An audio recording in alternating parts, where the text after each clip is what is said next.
tea. I upload 4 times a week, Tuesday, Thursday, Saturday, and Sunday. Anymore, I upload every single day, so if you want to subscribe, please do so. I do mostly wig-related content here, so right now that's what we're going to do. We're going to do a wig review.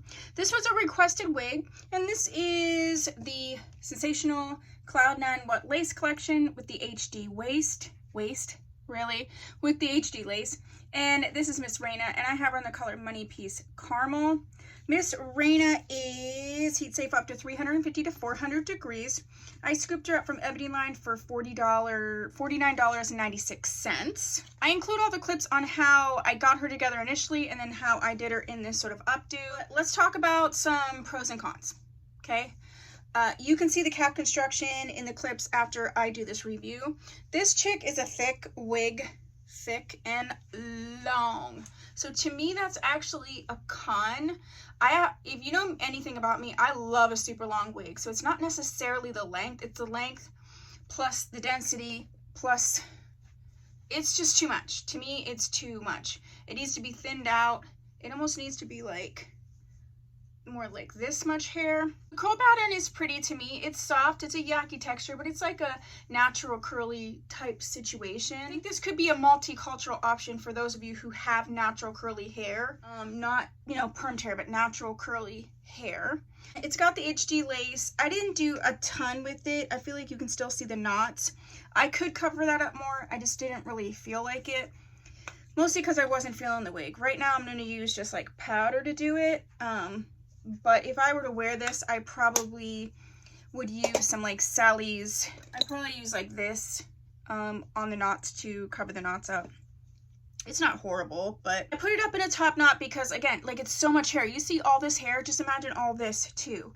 I wasn't jazzed about the color initially. I don't mind the color as much in this top knot situation. I do find in general that like when wigs are mixed with this like 613, that the 613 always tangles the pieces that are 613. I'm not really sure why that is. This wig is going to tangle, and honestly I don't see it lasting too long because you can see where I've untangled some of them, and I just unpackaged this and just put it on. You can see these are the curls that I haven't touched, but these are the curls that I've had to piece out. And I feel like it's going to end up getting scraggly really quickly because she's going to want to tangle. So that's definitely a con. Let's look at her from the back. Hair texture and the curls are beautiful. That's a pro. Like, she's long. I'm 5'6.5". It's going, like, it's going past my booty. So that's going to be 32 inches, 34 maybe. It's really, really long. So that to me, it's just too long. And I love a long wig. But once it gets past 30 inches, I have to tap out. I also find that the lace on the sides here is a tiny bit scratchy. I have the same wig in this line, Morgan, and I also have a Solana. And I didn't find that their lace was itchy, so I don't know what that is about. So yeah, I feel like this is a good wig for you if you love you a lot of curly hair, you love you a lot of big curly hair, you want a lot of big curly hair, you might like this. If you want curly hair but you don't want it to be bigger than your body, you probably won't like this. So that's what I have to say with this. For me, it's a no, but I can see how for some people it would be a yes. So I'm not going to take that away from anyone.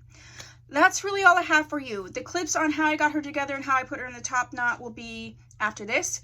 If you have this wig and you have some thoughts, put it down below. If there's another what lace wig you would like me to review, also put that down below. I feel like I have one more. This one here. Janelle, I have one more. If you haven't subscribed, please do so. If you have, thanks so much. I'll see you in the next video. Bye.